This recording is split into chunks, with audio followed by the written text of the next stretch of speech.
marka iyada qiyaamaka hadduu imanay ha u yimaado ani shaqadeeda maaha ani qiyaamahan ku jira waa tay cadaabayaan ee caayayaan eleyn dharka lagu diro eleyn guriga laga soo tuuro ee aan meelaha ka galaan laahay so intaan ilaahay soo gaarinba iyadaa khaatiyaan ka taagan aan ku dhahay taasoo miidhan oo wax aliyaariyaqay og tahay iyo waxay kala garanaysa aanay jirin ayaa habeenii maalin meelahay taagan way caayayaan way aflagaadaynayaan dadka lgbtga bay dhibaateynayaan maxay tiri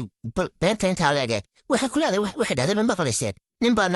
naagtiisiis qabsadeenoo naagtii bay kala tegeenoo kadibna naagtii markay kala tegeen wuxuu naag daba ma arki karo naasuu samaysto waa la fur waxaas waxay ku hadlaysa dhegaysta soomaalita sii dhegaysanayas gaarsiiyo waynaraan ka nabadgelinayaa ma anaga dhexgalay siduu yar kaadi walaal aniga kaysiyo ma waxaad iga maqashay ilaahay baa xalaaliyo diintii buu ilaahay ku xalaalay miyaad iga maqashay ma aanan ku dhihin anugu laakiin haddana waxaad ilaala ilaahay muxuu hadduu ilaahay sidaan ku dhali muxuu u xaaraantin ilaahay asaga ku yiri anugu sidaan doonaan yaala sidaan ayaan jeelaa ilaahay asaga ku yiri marka anugu diin kamaana hadlini diinna ma aanu gelini waxaan kugu iri dadka marta soomaalida cilmi ma laha diinta madaxa isaga kunfula ilmihiinnana hadduu taajikoon ka dhammaaday meel kasta ku arka oodnan garab siin karin waayo wixii dhan waxaan ogaa lafteen walaalo gabar baan ogaa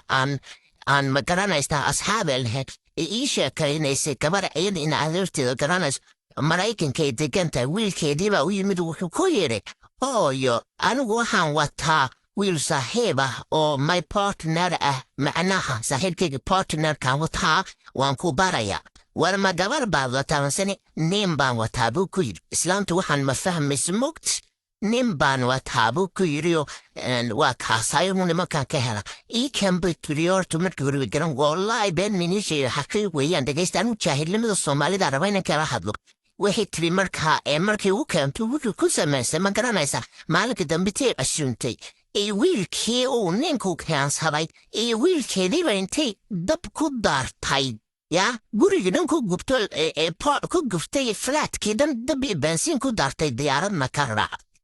wadda faaq caruurinaa dhasha mardhu gubaysid hantadnan cilmi yaalan waa inaad cilmi iyo karti iyo maskax iyo inaad leerantaas dalkii waa inaad waa maraykanka joogtaan waa inaad cilmi iyo maskax iyo fikir iyo ma garanaysaa inaad yeelataan caruuriina u yeelataan waa inaad ogaataan oo isisweydiisaan su-aasha diri markuu wiilkaa ku imaaday ma gabadhaan yaa ku yidhaahdo sida maxaad talow samayn lahayd wana hadda isisii weydiis diintaa dhacday ora ilaahay baa ku dhaliyey hadalay nii sheediyo habeenka daman gambade ilaahay baa ku dhaliyey ilaahay moosagu ha xaaraantinayo ima cadaab ha geliyo ima meel kale ha u